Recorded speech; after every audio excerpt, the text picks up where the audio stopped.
Hello, everybody, and welcome to another update on the energies that are coming through at the moment. This is a follow-on from the video that I did earlier on in the week on the 7th.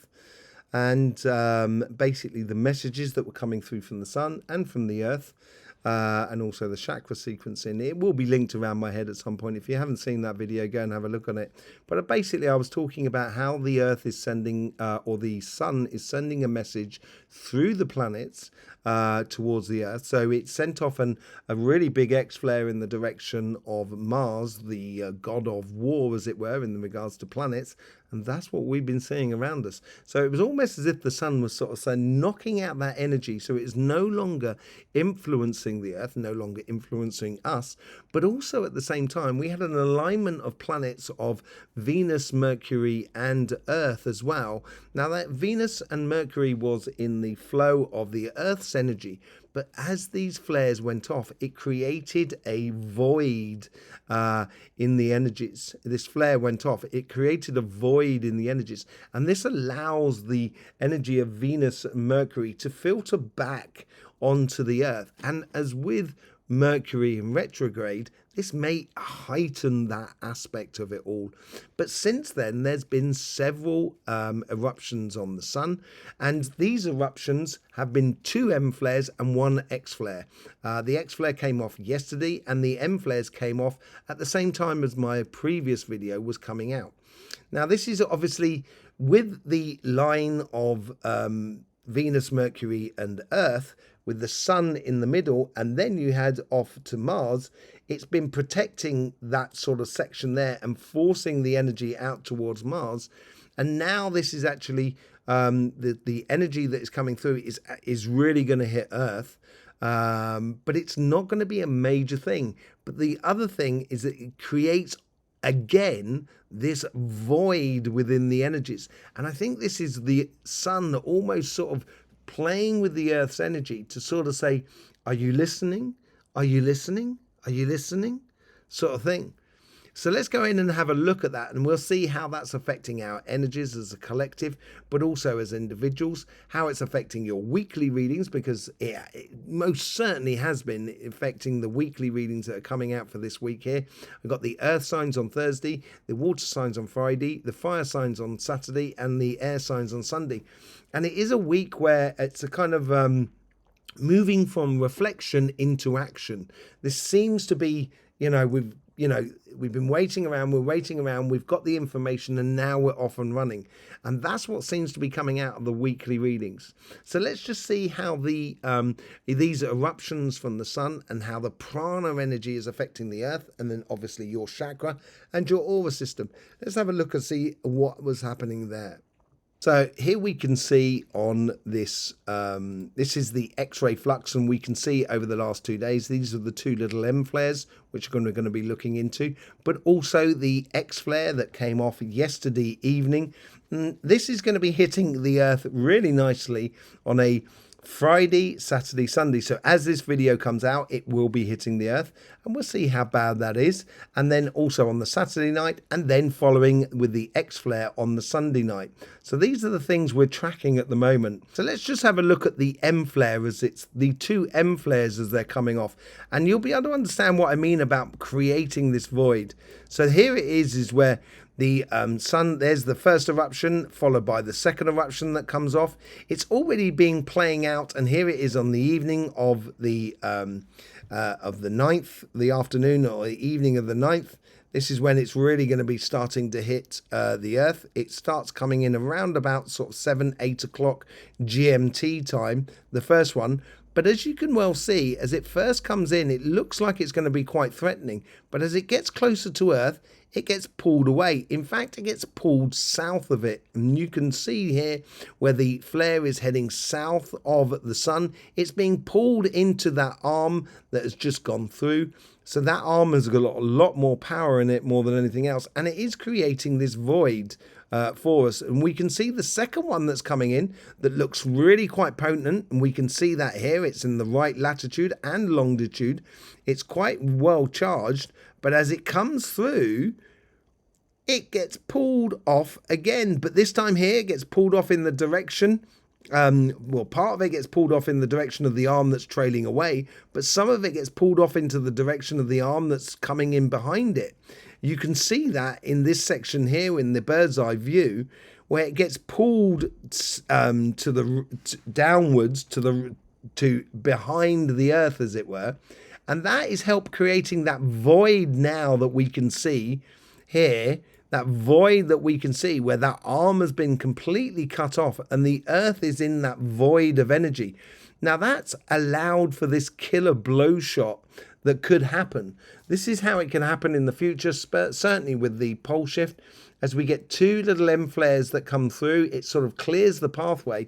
And if a bigger eruption happens after that, it's almost got a clean strike in the direction of the Earth. So that void there is going to be really important, and it doesn't really come back at all against the Earth. And as you can see there, the arm is completely broken and hasn't completely regenerated as yet.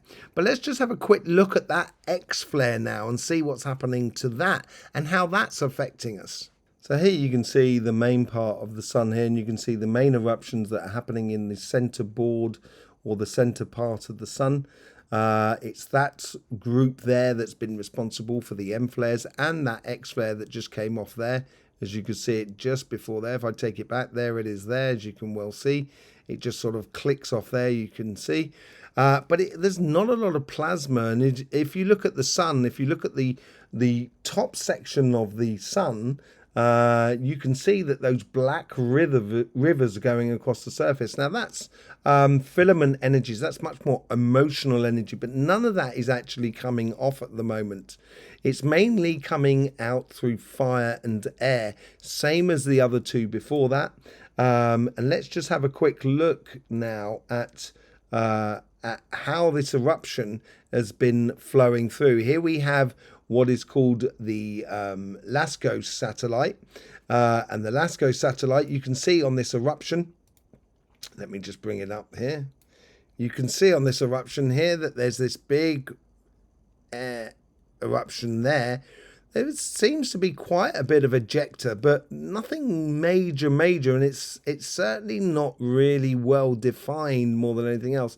It seems to be a little bit of a dirty one, as if to sort of say, and I think this is what it's trying to say to us, that it's like a blowing, a shot across our bowels, as it were, more than anything else.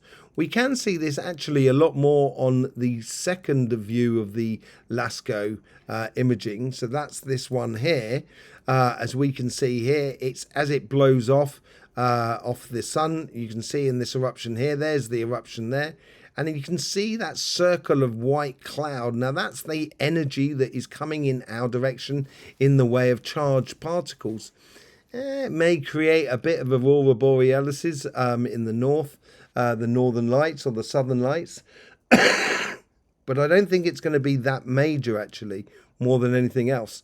But let's have a quick look and see how it actually sort of plays out on the ISWA. As you can see it just above there, as it's coming through, it sort of cuts off this arm again and creates that void of what is going on around us. As you can well see here, that here on this section here, on the right hand side, the little demonstration in the middle, or even on the left hand side, you can see that void that is being created around that yellow dot, which is the Earth. Let's just bring that up a little bit more.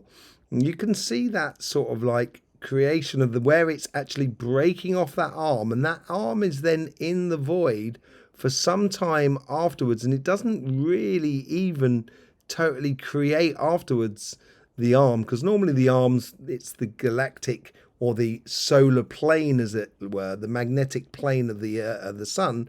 It doesn't really form before it's outside the other side of Earth, as it were. So this is yet again a great example about how the energies that are coming in the direction of the Earth, they're not actually affecting the Earth in great ways. It's affecting us in sort of much more sort of guiding waves more than anything else. And I think we should really take that into account. There is a certain degree of a warning to humans, this whole interactive system that we've got, that it's a two-way street. So humans can affect the planets and the sun that is around us, like everything that affects us as well. And it's got to be said that we are taking on more effects from the outside world, from the sun and the other planets, and also from the earth, rather than the humans are affecting the outside. But there is a conversation that is going on between the prana energy, the energy that comes through from the sun, and actually then comes through the earth and then comes through our chakra systems, that needs to be had. So I would be very attentive about what is going on in your life around you. It helps for you to see things a lot clearer. It should make you a lot more passionate about life. Now, if you do not engage in life, it may boil over into frustration and a little bit of anger. But once you start activating and doing things in your life and working towards what is good for you, this energy was a very good source of getting things done, getting very excited about life and about what you want to do. It should be fun after all, and on the health side, it could affect circulation. It could also affect sort of heart problems and also mental health, but also sort of so for everyone going through menstrual cycles, it could affect your menstrual cycle, but it could also affect, say, like your menopause cycle through your hot flushes and so forth, through the thyroid gland as well. So there's many things to keep an eye on as it goes through this week, as this weekend. As I said, the eruptions are coming through Friday night, Saturday night and Sunday night, so we've got a whole weekend of it. So see how that fits in as well with your weekly readings and with the fire and air that runs through your sign. They're looking really good, the readings this week. It's moving on, there is no doubt about it. After a moment of reflection over the past 2 weeks, it now seems to be moving into action, which is absolutely brilliant. So yes, I will see you again here. Thanking you very much for all the support that you give this channel. It's absolutely lovely through the YouTube system. Beautiful to see. There's only for me left to say is, yes, don't forget, life should be fun, so please do enjoy.